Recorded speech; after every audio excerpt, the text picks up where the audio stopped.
Bismillahirrahmanirrahim. Assalamualaikum warahmatullahi wabarakatuh. Alhamdulillahilladzi hadana wa lihada wa ma kunna linahtadiya laula an hadanallah. Asyhadu an la ilaha illallah wahdahu la syarikalah wa asyhadu anna Muhammadan abduhu wa rasuluh amma ba'd. Pertama-tama marilah kita panjatkan puji serta syukur kita kehadirat Allah Subhanahu wa taala yang mana telah masih memberikan kesempatan untuk kita semua untuk bisa sama-sama bersilaturahmi ya. Pun dalam kondisi COVID atau pandemik yang seperti kita rasakan hari ini, dan semoga kita senantiasa dijauhkan oleh Allah Subhanahu wa taala dari segala virus-virus ataupun keburukan yang ada pada hari ini ya. Dan tak lupa salawat serta salam semoga tetap tercurah limpahkan kepada junjungan kita Nabi Muhammad Sallallahu Alaihi Wasallam yang mana telah memberikan suri tauladan contoh bagi kita semua kepada umat Islam semua bahwa mana sebetulnya perilaku yang baik, amalan yang baik, dan mana amalan yang buruk atau perilaku yang buruk, sehingga pada akhirnya insya Allah kita sama-sama akan berjumpa di surga. Amin ya rabbal alamin. Nah, para pemirsa semua, langsung saja. Mungkin pada kesempatan kali ini dalam program Ngabuburit bareng MSN Inspirations, kita kedatangan tamu ya, atau narasumber ya, yang sangat luar biasa sekali ya, yang insya Allah akan berbincang pada hari ini dengan kita semua dengan tema indahnya hidup bersama dakwah. Jadi itu tema yang akan kita bincangkan pada kesempatan kali ini ya. Nah, yang kedua saya ucapkan terima kasih juga kepada, saya panggilnya Ustadz Reno, Kak Reno, Mas Reno, Kak Reno aja lah, biar nyantai ya. Biar muda ya. Apalagi Pak Reno ini. Itu Kak Pak Reno. Bian itu yang pas. Pak Bian pas. Iya. Memang Kak Reno tuh pas ya, memang Kak Reno. Betul pas itu memang orang. Oke, saya panggil Kak Reno. Saya ucapkan terima kasih kepada Kak Reno telah menyempatkan waktunya pada kesempatan kali ini untuk bisa berbagi dengan kawan-kawan MSN Inspiration ya, dalam kondisi seperti ini ya. Nah, sebelum itu saya ingin memperkenalkan terlebih dahulu. Mungkin banyak orang paham lah siapa kalian. Ingin saya untuk bisa memperkenalkan terlebih dahulu. Sebetulnya saya anugerah Esos Indonesia. Nah, beliau ini adalah orang motivator nasional. Jadi saya juga sempat melihat ya di Instagram, di sosial media beliau, memang beliau sudah keliling kemana-mana. Memang sangat luar biasa sekali ya, diundang-undang satu Nusantara, satu Indonesia. Alhamdulillah ya kita bisa berkesempatan dengan beliau. Ya. Lalu beliau adalah seorang dai muda juga, ya selain seorang motivator nasional, seorang dai muda juga. Lalu beliau adalah seorang trainer karakter building, ya. Selain itu juga beliau adalah menulis beberapa buku. Nah, ini hebat sekali ya. Beliau seorang motivator dan tapi beliau juga sangat rajin sekali menulis. Tapi kalau di dalam poster ini memang yang tercantum hanya satu judul saja tadi ya. Judulnya itu bestseller, ya. Berjudul Menjadi Pribadi Unggul dan Menginspirasi. Tetapi setelah anak lihat di sosmed antum kan, ternyata beliau juga tidak hanya menulis saja ya. Beliau juga menulis ada buku Kuliah Pasti Sukses, ya. Lalu Sukses Sebelum Sekolah, terus ada beberapa buku lagi tuh ya kalau analisis. Cuman Anda kurang jelas ini lihat apa judulnya. Nah, yang penting beliau adalah orang yang hebat sekali lah. Beliau tidak hanya baik di dalam berbicara, dalam dakwah, tapi juga beliau baik di dalam menulis. Untuk itu makanya pantas juga kita mengundang beliau dan menyaksikan apa yang akan beliau sharing pada kesempatan kali ini. Gitu ya tadi ya. Siap, insya Allah. Masih belajar saya, masih banyak belajar.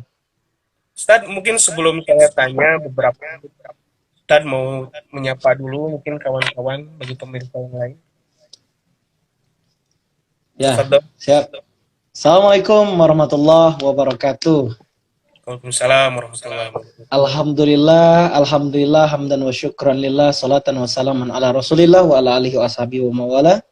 Asyhadu an la ilaha illallah wahdahu la syarikalah wa asyhadu anna Muhammadan abduhu wa rasuluh la nabiyya ba'da. Allahumma shalli ala Muhammad wa ali Muhammad. Para pendengar yang baik ya, sahabat MSM Inspiration dimanapun Anda berada hari ini, dan juga sahabat Kak Reno yang mendengarkan dimanapun Anda berada, dan nanti mungkin yang akan menyaksikan tayangan ulang ya, Kang Bian ya, insyaallah ya. Ya, siap, insyaallah. Baik, sahabat semua, apa kabar semuanya hari ini? Sehat ya? Kang Bian sehat? Alhamdulillah, sehat, Pak. Alhamdulillah. Pertama, puji syukur kepada Allah Subhanahu wa taala yang memberikan nikmat kepada kita semua hingga akhirnya hari demi hari terus kita lewati dengan sepaket takdir, sepaket semuanya rezeki, hal-hal yang Allah berikan kepada kita dengan kejutan. Alhamdulillah adalah nikmat dari Allah Subhanahu wa taala buat kita. Mudah-mudahan kita semua dimanapun berada hari ini Allah berikan keistiqomahan di jalan-jalan kebaikan, dan sesuai tema kita pada hari ini, indahnya hidup bersama dakwah. Salawat dan salam marilah kita senantiasa sanjungkan pada junjungan kita Nabi Agung Nabi besar Muhammad sallallahu alaihi wasallam, sosok yang menjadi tauladan, yang menjadi contoh untuk kita semua. Mudah-mudahan kita semua adalah orang-orang yang mencintai Rasulullah sallallahu alaihi wasallam, dan suatu saat nanti kita benar-benar bisa jumpa sama Rasulullah, bisa ketemu sama Rasulullah. Allahumma sholli ala Muhammad wa ala ali Muhammad. Sahabatku, sahabat MSM Inspiration dimanapun Anda berada, saya hari ini sangat senang sekali Kang Bian bisa menyapa ketemu Kang Bian ya, yang mungkin belum pernah ketemu di dunia nyata ya. Betul, Pak. Tapi Masya Allah, dengan fasilitas MSM lewat online, kita bisa bertatap muka. Mudah-mudahan sama Kang Bian bisa bersaudara hingga ke surga, sama pendengar juga gitu ya. Amin, ya Rabbal Alamin. Sahabat semua yang dimanapun Anda berada, bicara tentang indahnya hidup bersama dakwah. Tadi Kang Bian menyebutkan di antara beberapa buku yang sudah saya tuliskan, dan sebagai bocoran, judul ini pun adalah salah satu penyampaian saya di calon buku baru saya. Judulnya Cinta Dakwah ya. Insya Allah tahun ini niatnya mau diterbitkan. Tahun ini Cinta Dakwah sudah masuk ke penerbit. Alhamdulillah sedang proses editing dan juga proses diskusi ya. Mudah-mudahan mohon doanya untuk Kiai Bian ya. Dan para sahabat MSM dimanapun berada ya. Untuk mohon doanya mudah-mudahan jadi amal jariah bermanfaat, dan mudah-mudahan bisa segera untuk muncul ke permukaan memberikan manfaat. Amin. Nah, Kang Bian yang dan sahabat MSM dimanapun Anda berada, bicara tentang indahnya hidup bersama dakwah. Emang dakwah bisa ya merubah hidup kita menjadi lebih indah? Nah, itu kadang muncul pertanyaan. Emang dakwah bisa membuat kita bahagia, sukses, lebih baik? Apakah bisa ya? Nah, kadang ada mungkin orang yang bertanya seperti itu, betul nggak? Ya, betul. Nah, maka jawaban sore hari ini yang pengen saya share, jawabannya betul-betul saya ingin tekankan, insya Allah bisa, gitu ya. Kok bisa, Kak Reno? Kok bisa dengan kami hidup di dakwah, kami bakal bahagia, senang, sukses? Betul. Kadang-kadang apa Kang Bian, sebagai pembukaan, nanti mungkin ini ada sharing ya, kita modelnya ya. Sebagai pembukaan, saya, ketika saya jatuh cinta pada dakwah, diantaranya kisah yang sangat menarik sekali, saat saya masih SMA waktu itu. Masih SMA, dan waktu itu saya mendengarkan satu ayat yang disampaikan oleh guru-guru saya, diantaranya yang mungkin saat ini sangat populer ya diingatan para dakwah, para sahabat yang mendengarkan, ayat Quran surat Muhammad ayat 7. A'udzu billahi minasy syaithanir rajim. Ya ayyuhalladzina amanu in tansurullaha yansurkum wa yusabbit aqdamakum. Wahai orang-orang yang beriman, jikalau kamu menolong agama Allah, maka niscaya Allah akan menolongmu dan meneguhkan kedudukanmu. Masya Allah, Kang Bian. Saat itu saya masih ingat sekali, ayat ini saya dengar waktu saya masih SMA. Saya waktu itu benar-benar mengimani ayat ini, benar-benar meyakini, wah ini peluang besar, ini kunci sukses nih dalam hidup. Kalau kita menolong agama Allah, maka niscaya Allah akan menolong kita dan meneguhkan kedudukan kita. Maka mohon maaf lahir batin, ketika Allah sudah menolong saya nih berarti, maka nggak ada yang mustahil di dunia ini. Betul. Yang mungkin, yang nggak mungkin pasti bisa jadi mungkin. Yang kata orang mustahil bisa jadi mustajab. Masya Allah. Maka waktu itu saya benar-benar meyakini ayat ini, saya tancapkan di dalam diri saya tumbuhkan di dalam iman saya coba ekspresikan di hari-hari saya, bahwa saya imani ayat ini. Dan saya ingin membuktikan waktu itu. Maka saya pun bereksperimen. Coba menjalani ini benar-benar. Masya Allah. Dan apa yang terjadi ketika sekolah, Allah benar-benar menolong saya. Allah teguhkan kedudukan saya. Waktu itu saya pengen punya prestasi saat sekolah. Kata Allah, gak ada yang mustahil. Pasti Allah bantu kalau kamu pengen gitu. Maka akhirnya waktu itu saya ikut Rohis ya. Rohani Islam. Alhamdulillah. Saya ikut Rohis, jadi ketua waktu itu diamanahi. Bisa mengajak orang lain ke arah kebaikan ya. Dimana kalau kita mengajak orang lain nih dalam jalan-jalan kebaikan kan, subhanallah. Bicara ketika kita mengajak seseorang di jalan kebaikan, Rasulullah SAW kan sudah bersabda, barang siapa yang menunjukkan satu kebaikan, maka ia akan mendapatkan pahala sebagaimana pahala orang yang melakukannya. Ya, Masya Allah, hadis riwayat Muslim. Dan ini benar-benar seakan-akan mengajarkan kepada saya, wah, ini peluang besar. Bukan hanya ketika kamu menolong agama Allah, Allah tolong kamu dan teguhkan kedudukanmu, tapi ini aset yang besar. Kalau kita ngajak orang berbuat kebaikan, maka pahala orang yang berbuat baik itu dapat. Nah, maka subhanallah ya, kawan-kawan MSM, kawan-kawan trainer, da'i dimanapun berada ya, baik dakwahnya lewat nasihat-nasihat, ceramah, lewat nasyid ya, lewat quotes harian dan lain sebagainya, lewat video-video yang di-share. Subhanallah, ketika ada orang yang mengikutinya dalam arah kebaikan, maka dia dapat pahala. Nah, inilah poin indahnya hidup bersama dakwah. Kita akan mencoba terus menelisik bahwa ternyata kita hidup di dunia ini bisa panen pahala. Masya Allah. Maka sahabat MSM, sahabat pendengar dimanapun Anda berada, maka ketika itu, ketika SMA, saya benar-benar mengimani ayat yang tadi ya. Ya ayyuhalladzina amanu in tansurullaha yansurkum wa yusabbit aqdamakum. Maka waktu itu alhamdulillah prestasi Allah berikan kesempatan untuk bisa meraihnya. Alhamdulillah atas izin Allah ya. Waktu itu banyak sekali ya. Bahkan amanah-amanah sebagai ketua OSIS, ketua Rohis waktu itu Allah berikan gitu ya. Pemenangan pemilu waktu itu ya, pemilu Rohis, OSIS, Allah bantu kata Allah kalau Masya Allah waktu itu. Dan lain-lain lah ya. Nah, ini artinya apa? Ketika pengen berprestasi waktu itu, Allah pasti bantu kata Allah kalau misal kita menunggukan kedudukan. Maka waktu itu kan saya ikut Rohis dan di kampung saya pun buat remaja masjid waktu itu. Waktu SMA, saya dirikan remaja masjid. Lebih dari mungkin 8 tahun remaja masjid itu sudah meninggal. Ya. Udah wafat remaja masjidnya, udah nggak ada lagi, nggak ada cerita tentang remaja masjid. Saya hadir di desa saya pengen ngamalin ayat ini. Akhirnya di desa, berdiri remaja masjid. Dan alhamdulillah atas izin Allah, setelah 8 tahun lebih meninggal, hidup lagi waktu itu. Dan sampai saat ini alhamdulillah, di desa saya, Muaragula Lama ya, setidaknya masih ada gerakan-gerakan remaja masjid. Dan alhamdulillah, ketika kita ada niat, ada jalan. Ya. Kalau masalah cibiran, orang biasa aja. Orang tidak bisa merubah takdir kita. Karena yang menetapkan takdir bukan manusia, tapi Allah. Maka ibarat kita jatuh cinta pada dakwah, maka kerjakanlah dakwah, maka insya Allah, apapun yang kita butuhkan, kata Allah, Allah akan cukupi kita. Gitu. Maka indahnya hidup bersama dakwah ini, Masya Allah. Kita mendapatkan keajaiban-keajaiban di dalam hidup. Allah tolong kita dengan pertolongannya. Bahkan ketika kita semakin dekat sama Allah, semakin takwa, Allah berikan rezeki juga yang dari arah tidak disangka-sangka. Indahnya hidup bersama dakwah ketika kita belum mampu, ya, mungkin punya ilmu yang luas, yang banyak, maka berikan sesuai kontribusi. Apa yang bisa kita berikan ilmu bermanfaat, maka sampaikan. Karena konsep berdakwah itu sederhana. Sampaikan hal-hal yang bermanfaat saja, mengajak kepada kebaikan, mencegah kepada keburukan. Gitu. Maka, Kak Reno, siapa yang bisa dakwah? Semua orang bisa berdakwah, ya. Maka bicara tentang cinta dakwah, di buku saya yang baru, saya bilang semua orang bisa berdakwah dan semua orang bisa menikmati indahnya hidup bersama dakwah. Gitu Kang Bian, sebagai pembukaan aja dulu ya. Oke, siap Ustaz. Sukron ya, tadi penjelasannya sangat luar biasa sekali.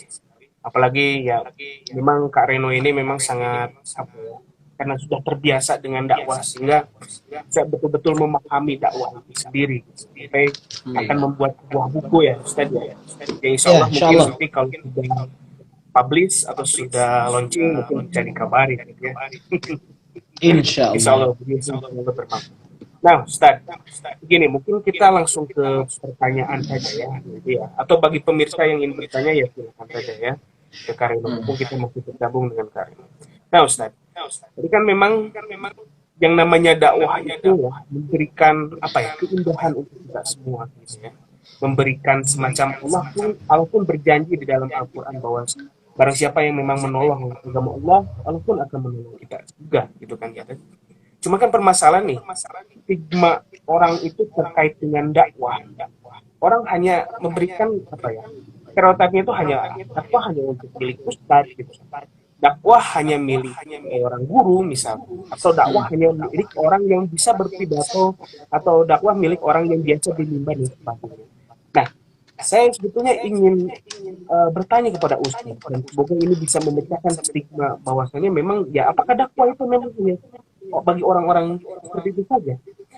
Oh, kalau seandainya selama ini misalkan orang-orang merasa bahwasanya dakwah untuk mereka itu, ya artinya ayat itu hanya berlaku untuk ya mereka itu saja, tidak untuk semua umat Islam. Nah, kira-kira Ustaz bisa menjelaskan ya, sebetulnya dakwah itu untuk siapa saja sebetulnya. Jadi mungkin tadi sudah disinggung ya dakwah itu. Kenapa? Ya.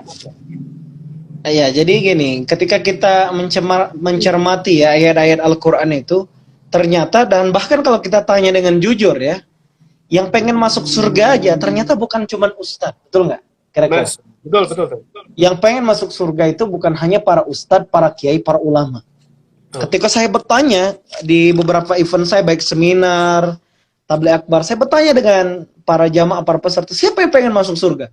Ternyata yang pengen masuk surga, subhanallah, yang mengangkat tangan bukan hanya ustadz dan bukan hanya ulama, tapi semua orang pengen masuk surga.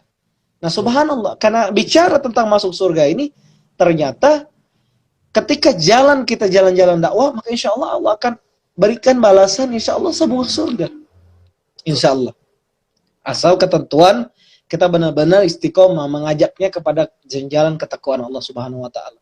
Maka di awal tadi saya bilang, semua orang bisa berdakwah, dan ternyata berdakwah itu bukan hanya sekedar di depan mimbar ya, seperti ini live langsung ceramah gitu ya, enggak. Berdakwah itu bisa dengan bilmal Anda ya, berdakwah dengan harta Anda gitu ya, dengan keuangan yang Anda punya, Anda bangun masjid, Anda bantu orang susah ya. Dakwah itu bisa dengan cara begitu, dengan uang yang Anda punya ya. Kalaupun tadi misal dengan perbuatan, Anda bisa bekerja dan juga berdakwah, bisa berdakwah sesuai profesi Anda. Tidak harus menuntut Anda harus pakai baju koko, enggak gitu ya. Jadi bicara tentang dakwah ini bisa menyesuaikan profesi Anda. Anda yang hafal Quran bisa berdakwah dengan hafalan Quran. Anda yang bisa dengan menguasai bahasa-bahasa tertentu, Anda bisa menjadi penerjemah ceramah-ceramah, bisa. Nggak mesti jadi ahli dalam ilmu secara mendalam, betul enggak? Yang penting Anda punya niat pengen menjadi orang yang kata Allah di dalam Al-Quran surat Fussilat ayat 33, wa man ahsanu qawlan mimman da'a ilallahi wa amila shalihan wa qala innani minal muslimin. Jadi kalau kita pengen yang disebutkan ayat ini, kata Allah apa? Siapakah yang lebih baik perkataannya daripada orang-orang yang menyeru kepada Allah dan mengerjakan amal yang soleh gitu. Nah, kita seakan-akan ditanya, ya kalau kamu pengen menjadi orang yang baik, yang hebat, ya ayo. Kuntum khairu ummatin ukhrijat linnasi ta'muruna bil ma'ruf wa tanhauna 'anil munkar.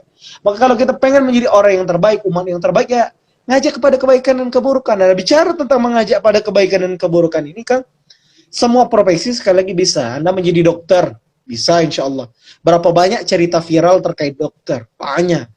Anda misal melihat dokter yang menyuruh pasiennya jangan lupa berdoa, jangan lupa menjaga wudhu, jaga kebersihan diri, menjaga pakaian agar bersih. Itu dakwah, mengajak pada kebaikan. Dengan itu tumbuh iman di hati, betul? Sebelum diobati tumbuh iman. Ada yang misalnya menjadi seorang guru. Oh, Masya Allah ini. Guru, ilmu yang bermanfaat dapat. Doa anak yang soleh, insya Allah dapat. Bila mana anak didiknya jadi anak yang soleh, subhanallah. Anda yang menjadi polisi ya, mengamankan negara ini misalnya, ya, mencegah peredaran narkoba misalnya. Maka di saat itu juga adalah kesempatan yang sangat baik, kesempatan yang luar biasa. Ya. Dimana ketika Anda memutuskan waktu menjadi polisi yang bertakwa, beriman, gitu, membasmi narkoba, itu sebuah ibadah. Ya, amar ma'ruf nahi munkar. Wah, mantap. Tentara dan lain sebagainya. Pengusaha begitu juga ya. Nah, hanya saja mungkin ada beberapa profesi ya yang mungkin saat ini yang menurut saya kata kuncinya saja, maka saya juga menyarankan kepada adik-adik, kebetulan saya mengisi training motivasi, adik-adik saya sarankan saat ini, ketika membuat impian harus punya saringan impian, Kang. Nah, ini materi sharing tambahan lah ya. Saringan impian, ya. Saringan impian ini apa? Pastikan impian yang sedang adik-adik miliki, saya bilang, adalah impian yang buat Allah itu suka, ya. Nggak bertentangan dengan syariat Islam, nggak bertentangan dengan perintah Allah, gitu ya. Maka di saat itu juga, maka kita akan nyaman dengan profesi itu. Contohnya apa? Profesi yang mungkin hari ini masih ada dosa gitu ya, terlihat nampak banget dosa. Nah ya contohnya ada profesi yang nggak nutup aurat. Mohon maaf lahir batin. Contohnya pekerjaan, wah itu ya, dan lain-lain. Atau kerja di tempat yang ada ribanya. Maka jangan punya cita-cita yang kayak gitu ya. Nah maka cita-cita boleh setinggi-tingginya silakan, asal nggak bertentangan sama apa yang Allah suka sama kita, gitu ya. Sekali lagi berdakwah bisa sesuai profesi, hanya syarat dan ketentuan tadi berlaku, gitu. Betul Tad, Insya Allah. Penjelasannya sangat luar biasa sekali ya. Masya Allah. Halo Tad. Ya siap. Halo. Ya, halo. Lanjut. Ya, mungkin tadi ada sedikit gangguan sinyal. Oke, Tad. Mungkin terima kasih. Tadi penjelasannya sangat luar biasa sekali ya. Mengenai, saya juga mendapatkan ilmu baru ya, istilahnya inspirasi baru. Memang tidak seharusnya semua cita-cita itu bisa dilakukan. Memang harus ada penyaringannya. Ya, saringan impian. Saringan itu adalah syariah itu sendiri. Jadi memang segala sesuatu itu memiliki batasan. Bolehlah kalian bercita-cita tinggi langit, tetapi memang ya ada batasan, dan yang jadi batasan itu adalah syariah itu. Betul kan ya? Ya, betul. Kalau saya gampang saja passwordnya. Saringan impian ini passwordnya doa yang berulang-ulang mungkin kita ucapkan. Rabbana atina fid dunya hasanah wa fil akhirati hasanah wa qina azabannar. Ini saringan impian yang paling jitu, yang paling manjur. Ketika kita berdoa kepada Allah, ya Allah, berikan kepadaku kebahagiaan di dunia dan kebahagiaan di akhirat. Dan jauhkanlah aku dari siksa api neraka. Maka ini saringan impian. Nah, maka ketika kita mau punya impian, lihat ayat ini. Oh, ini mengarah ke riba. Wah, riba masuk neraka. Jangan, nggak mau dong, gitu kan. Nah, gitu aja sederhana. Maka adik-adik sekarang, alhamdulillah. Sekarang kalau saya ngisi motivasi, saya nggak kayak dulu ya. Mungkin dulu pernah, ayo tulis impianmu tinggi-tinggi, tempelkan di dinding-dinding Anda. Wah, menggebu-gebu. Nah, sekarang mungkin menggebu-gebunya masih, tapi pastikan Allah suka sama apa yang kau tempel. Pastikan Allah senang melihatnya, nggak bertentangan. Wah, itu lebih mantap lagi ya. Gitu. Betul, nah ini mungkin nanti kawan-kawan MSM ya sebagai sharing gitu kan. Wah, mantap lah insya Allah. Ada saringan impian. Ya, impian. Saringan impian ya, betul ya Tan ya. Saringan. Oke Tan. Mungkin ke pertanyaan selanjutnya tadi ya. Tadi mungkin jadi kita hanya mengulang saja bahwasanya ya dakwah itu untuk mereka yang bisa berada di mimbar atau berceramah saja. Jadi intinya dakwah itu adalah mengajak kepada kebaikan dan mencegah kepada kemungkaran itu saja. Jadi pada hal-hal yang sederhana dalam misalkan dalam kegiatan daily activity kita menyuruh kebaikan itu adalah sebuah dakwah. Jadi memang ayat tersebut memang berlaku untuk siapapun yang mengajak kebaikan dan mencegah kemungkaran. Jadi dakwah itu untuk siapa. Nah, mungkin begini kan, ya. Mungkin karena Ustadz juga adalah seorang dai ya. Saya batasi mungkin pembahasan hari ini atau pertanyaan kali ini mungkin bersinggungan dengan katakanlah bukan profesi ya, apa orang yang memang berkecimpung di dunia dai lah ya, orang yang biasa berdai. Nah, menurut Ustadz nih, kan sekarang banyak orang yang memang menjadi dai gitu kan, orang yang biasa berceramah, tampil misalkan di media-media, dia menyampaikan misalkan terkait dengan agama dan sebagainya. Nah, Ustadz sebagai seorang dai melihat dai-dai hari ini tuh seperti apa sih? Apakah dari dulu sampai sekarang itu ada perubahan? Atau gini lah, dasarnya gimana ya? Apakah memang sejauh ini dai-dai yang menjadi aktor atau yang famous di televisi dan sebagainya itu apa yang memang mereka itu adalah cukup baik atau cukup proper untuk menjadi seorang dai, atau ternyata masih banyak juga yang lebih pantas untuk bisa melihat yang baik, atau seperti apalah pandangan Ustaz dari dai hari ini? Ya. Jadi gini, bicara tentang dakwah kekinian ya, dakwah masa kini, subhanallah, walhamdulillah, wala ilaha illallah, wallahu akbar ya. Kita sangat senang, sangat bersyukur di mana dakwah hari ini sudah banyak peminatnya ya. Dulu mungkin ketika orang membahasakan kata-kata dakwah itu orang masih tabu, asing, oh jarang lah gitu kan. Kecuali di masjid gitu. Kalau udah ke masjid, wah, mungkin udah ini ya. Bahkan mungkin di desa-desa nggak terlalu sering juga mendengar kata-kata dakwah gitu ya. Nah tapi Masya Allah saat ini yang mendengar, yang mengucapkan itu sudah banyak sekali. Karena saat ini zaman di mana teknologi sangat canggih ya, siaran televisi sudah semakin meluas ya. Maka alhamdulillah yang saya lihat dan saya tangkap hari ini makin benar kata-kata saya di awal tadi, semua orang benar-benar bisa berdakwah. Pengusaha dia bisa berdakwah dengan bagaimana di era Covid ini ya. Covid-19 ini dia berdonasi yang besar, jor-joran mencontohkan. Nah, ini dakwah. Ini kerja-kerja dakwah gitu kan ya. Ada mu'alaf yang kemarin viral, dia sampai menjualkan dua rumahnya dan lain-lain ya. Ini menginspirasi masyarakat muslim. Nah, ini luar biasa. Mu'alaf pun sudah berdakwah sekarang. Bahkan ustadz pun ada yang lebih hebat daripada orang yang maksud saya yang ustadz jenis tipe mu'alaf awalnya, bahkan yang lebih hebat sudah banyak sekarang ya. Nah, gitu. Jadi yang saya tangkap saat ini adalah orang-orang ketika menghidupkan dakwah ini, Masya Allah ya, orang mencontoh dia, maka tadi ketika ada orang mengikuti maka dia dapat pahala gitu ya. Nah sekarang ini yang saya tangkap adalah masing-masing orang sekarang punya kreasi-kreasi di dalam dakwah.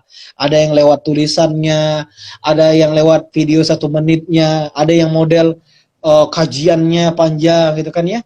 Ada juga lewat kawan-kawan yang dramanya, filmnya dan lain-lain sebagainya. Subhanallah, dalam kreasi dakwah aja sudah makin beragam saat ini. Nah, dari MSM aja sudah punya jenis dakwah tersendiri, karakteristiknya lewat sebuah training misalnya ya. Dan lembaga-lembaga yang lain punya ciri khas masing-masing gitu. Yang saya tangkap sejauh ini positif Kang ya, positif, subhanallah. Semua orang makin semangat menggali Islam, makin semangat untuk mendakwahkan Islam ini gitu. Oke.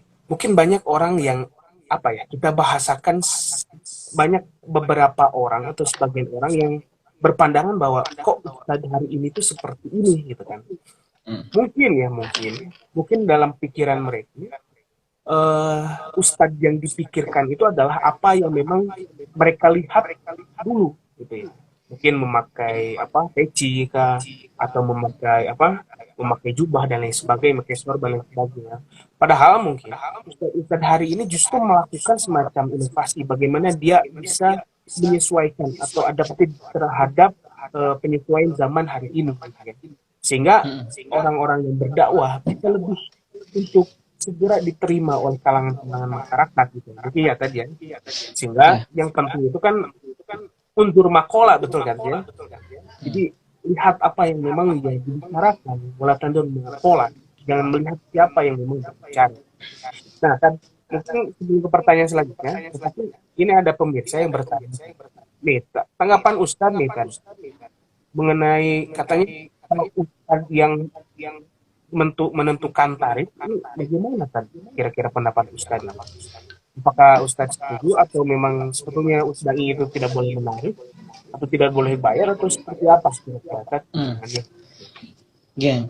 Kalau saya menanggapi pertanyaan yang seperti ini, kalau dia bicara tentang dakwah ya, maksudnya ceramah agama, maka kita sama-sama balik ke Quran aja, tanyanya ke Quran gitu ya.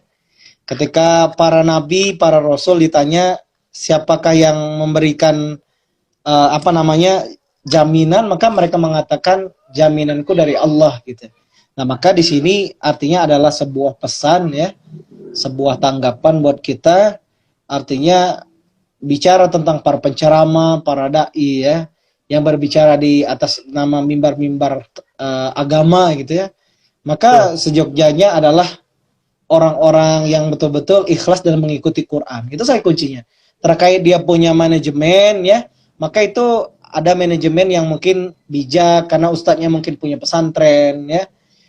Maka di saat itu mungkin ada MOU dan lain sebagainya. Itu adalah poin-poin tambahan saja yang tidak merusak niat dari ustadz tersebut. Kalaupun jamaahnya bilang dia tidak ada dana segala macam, maka sama-sama diseringkan.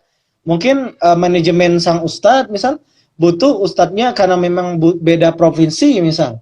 Mau nggak mau dia mentarif itu dengan range misal range tiket-tiketnya dan lain sebagainya. Nah itu mungkin dikomunikasikan. Jadi bahasanya bukan masalah, sebenarnya bukan tarif dia menyampaikan ucapan, bukan. Pakai itu di tarif tadi ya. Tapi memang yang butuh akomodasi, butuh lain sebagainya. Mungkin itu adalah hal yang memang harus dipenuhi memang ya. Ya, nah itu dan itu pun bukan kehendak si ustadz. Kalau ustadz mah pengen, kalau beliau memang ustadz, nggak bakal punya niat yang kayak gitu. Dia maunya ceramah. Nah, hanya saja orang yang mengurusinya kadang ingin memuliakannya gitu ya.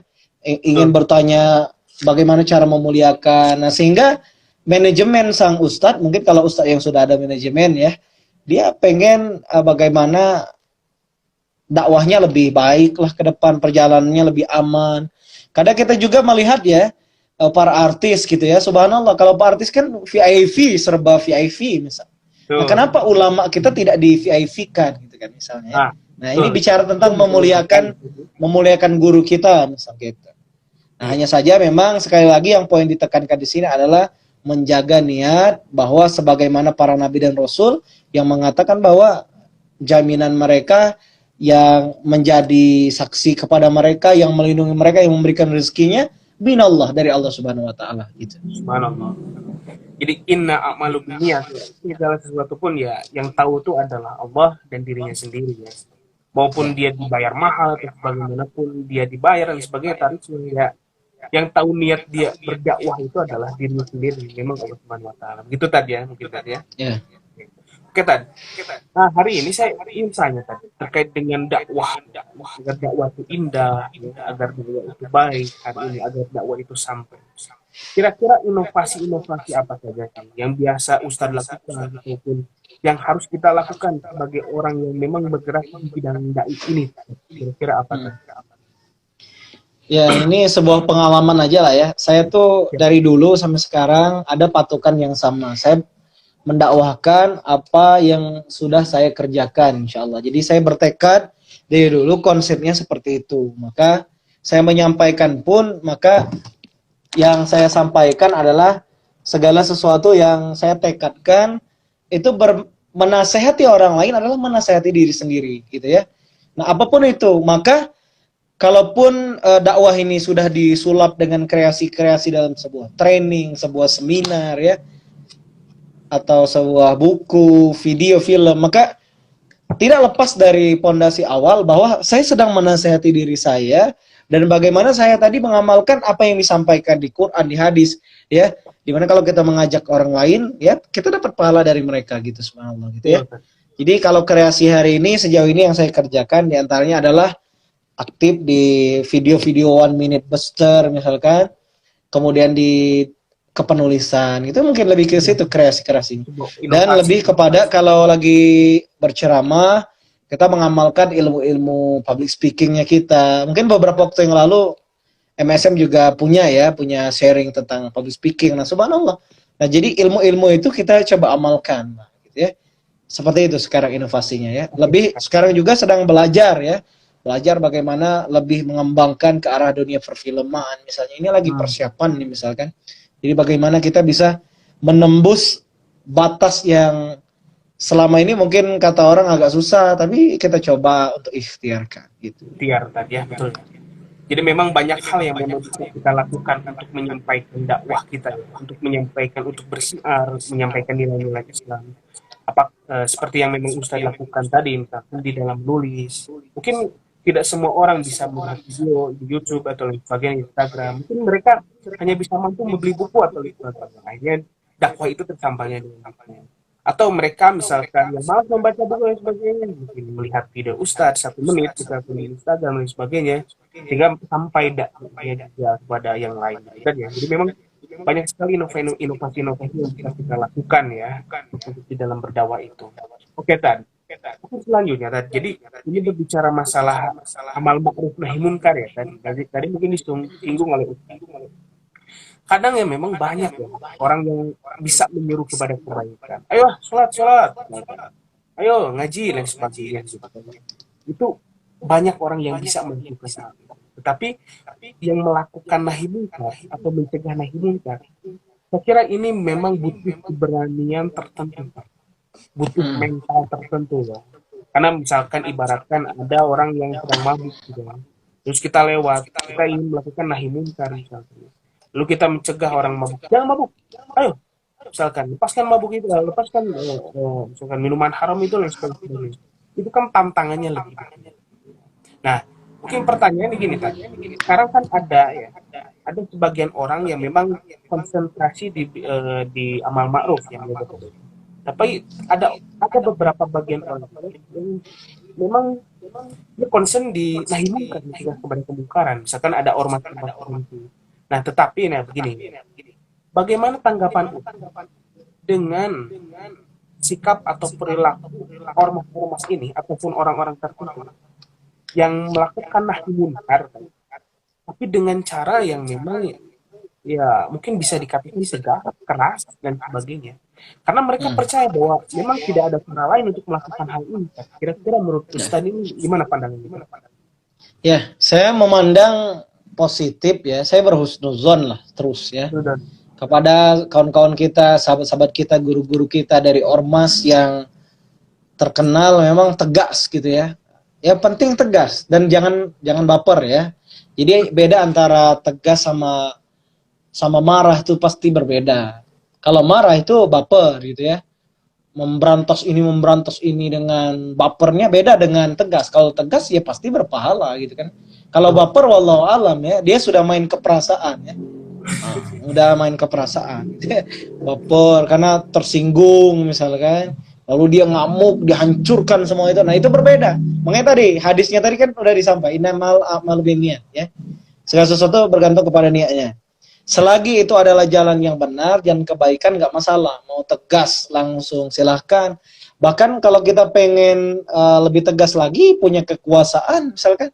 Nah ini mungkin sebagian nanti akan muncul nih pertanyaan mungkin. Loh berarti bisa dakwah lewat perpolitikan? Maka insya Allah bisa. Gitu ya. Dakwah lewat perpolitikan, ya insya Allah bisa. Dengan kekuasaan, dengan kekuasaan kita bisa mewujudkan peraturan kebijakan ya. Kalau dalam bahasa salah satu seorang gubernur ya, kemarin saya melihat salah satu tayangan gubernur gitu ya, dengan selembar surat dan bubuhan tanda tangan sudah ditutup tempat maksiat. Nah, subhanallah gitu ya. Nah, dengan begitu berarti kebijakan yang sangat tegas gitu ya, tanpa banyak protes-protes bahwa ya penting tutup aja gitu kan ya. Nah, tapi ada juga yang tadi dibilang ada ormas yang memang suka memang menggerebek tempat-tempat maksiat, dihentikan. Nah, itu juga bagus. Butuh. Hanya saja yang perlu dilakukan mungkin diperhatikan, disampaikan dulu secara baik. Misal dianjurkan untuk menutup gitu ya. Mungkin beberapa kali dianjurkan melalui tokoh-tokoh tertentu. Nah, kalau memang nggak mau dan ini memang meresahkan, nggak masalah ditutup gitu ya. Tutup aja gitu ya. Ramai-ramai menutup kemaksiatan gitu. Gitu Kang ya? Betul, dan ternyata memang tidak harus menampakkan kekerasan gitu ya, memang ya di satu sisi. Tapi memang ya dengan kekuasaan, dengan cara yang tegas itu memang bisa merubah keadaan dari yang tadinya menjadi lingkungan yang maksiat bisa berubah menjadi lebih baik gitu kan ya. Seperti itu. Nah, Ustaz, mungkin pertanyaan selanjutnya tadi. Waktu kita masih ada sekitar 10 menit lagi ya. Mungkin Ustaz punya waktu ya, kita akan bilang nanti ya. Nah, kira-kira nih, Ustaz atau Kak Reno ini kan sudah berkecimpung di dunia dakwah. Kira-kira sejauh ini nih, tantangan terbesar berdakwah itu apa, Ustaz? Kan banyak orang yang Tantangan kok dakwah itu indah sih. Padahal kan dakwah itu banyak tantangan yang kira-kira menurut Ustaz ini tantangan dakwah itu apa? menurut saya sih bisa dipukul rata ya jawabannya. Tantangan kehidupan kita itu salah satunya adalah bagaimana bisa sukses melawan godaan syaitan yang terkutuk ya. Itu aja sih.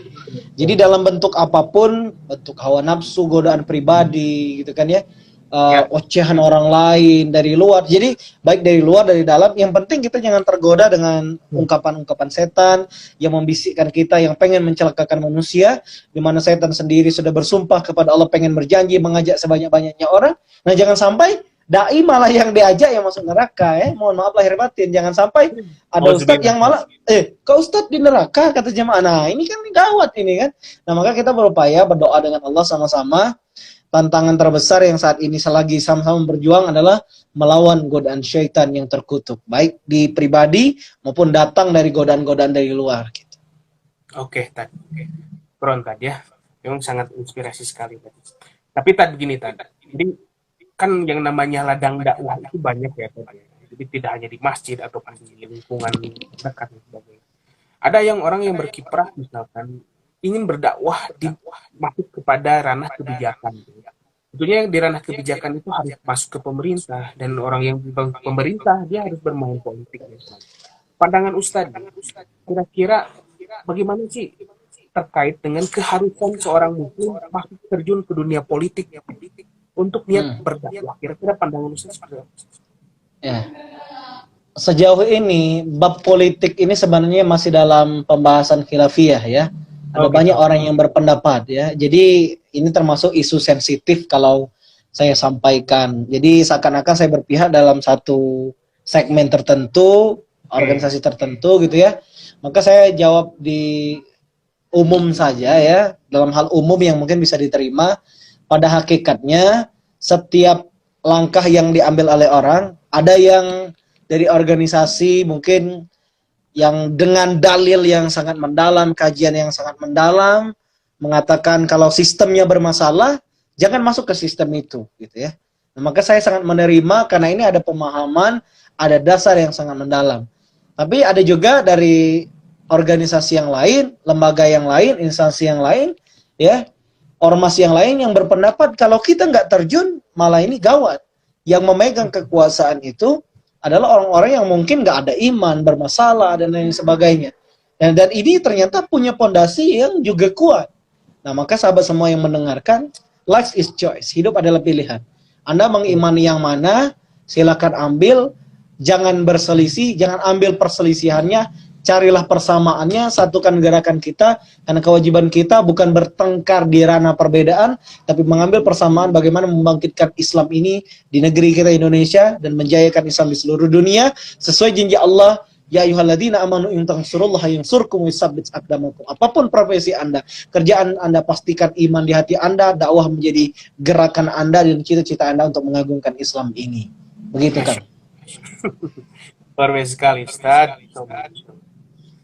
Jadi memang ya terkait dengan dakwah di bidang politik ini memang masih apa ya, debatable ya, masih bisa diperdebatkan. Karena ada beberapa orang yang meyakini bahwasanya ya tidak usahlah di dunia politik, tapi ada juga yang berpendapat bahwasanya keharusan di dunia politik.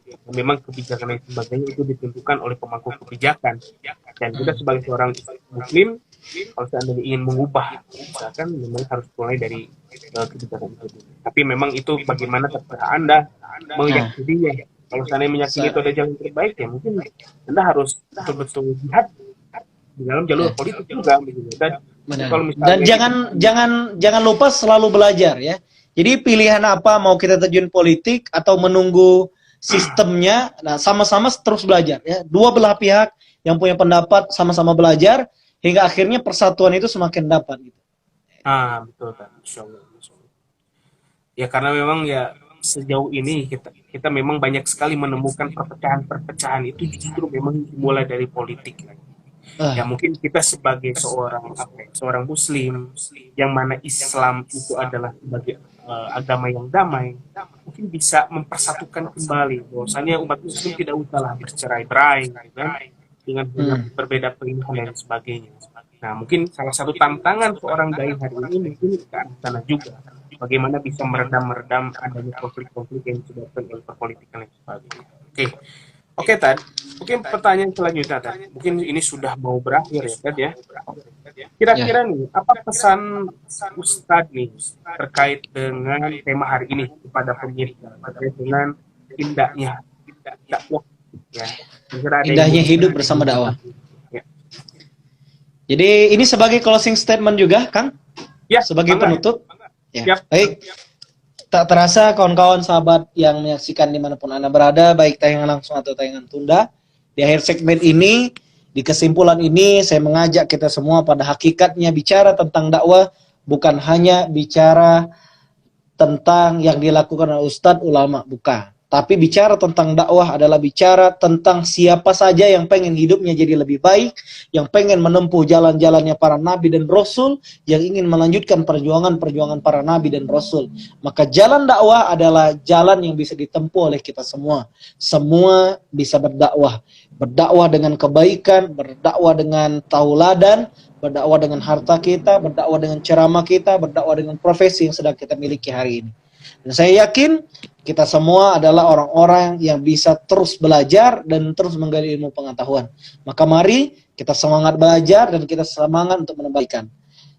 Sebagai pengingat kembali, kalau ada orang yang mengikuti kebaikan karena ucapan, perbuatan yang kita contohkan, maka pahala dari orang tersebut yang menirukan, yang mengajarkan yang sama, kita dapatkan juga. Masya Allah. Demikian itu saja sahabat semua, sahabat MSM dan sahabat dimanapun Anda berada. Saya mendoakan siapapun yang menyaksikan tayangan ini, mudah-mudahan istiqomah dan mohon doanya untuk saya, keluarga saya, dan sahabat-sahabat saya, guru-guru saya, semoga juga istiqomah di jalan yang diridhoi oleh Allah Subhanahu wa Ta'ala.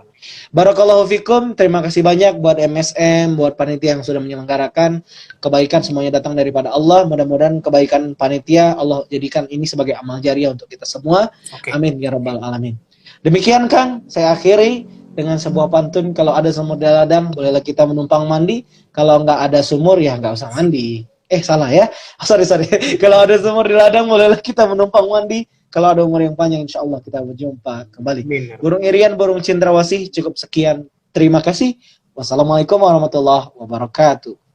Waalaikumsalam warahmatullahi wabarakatuh. Oke, Ustadz, terima kasih banyak atas waktunya. Semoga kita bisa bersilaturahmi lagi di lain waktu, insya Allah. Amin. Oke, pada seluruh para pemirsa, terima kasih yang sudah menyaksikan dan mengikuti apa yang sudah kita perbincangkan mengenai dakwah. Ya, semoga ini bermanfaat, khususnya untuk kita dan umumnya untuk kita. Insya Allah. Kali lagi saya ucapkan terima kasih Ustadz yang telah bergabung dengan kami. Sama-sama. Inspiration. Semoga dipertemukan kembali, insya Allah. Ya, inti saya ya. Ya, syukran. Assalamualaikum warahmatullahi wabarakatuh. Waalaikumsalam warahmatullahi wabarakatuh. Allahumma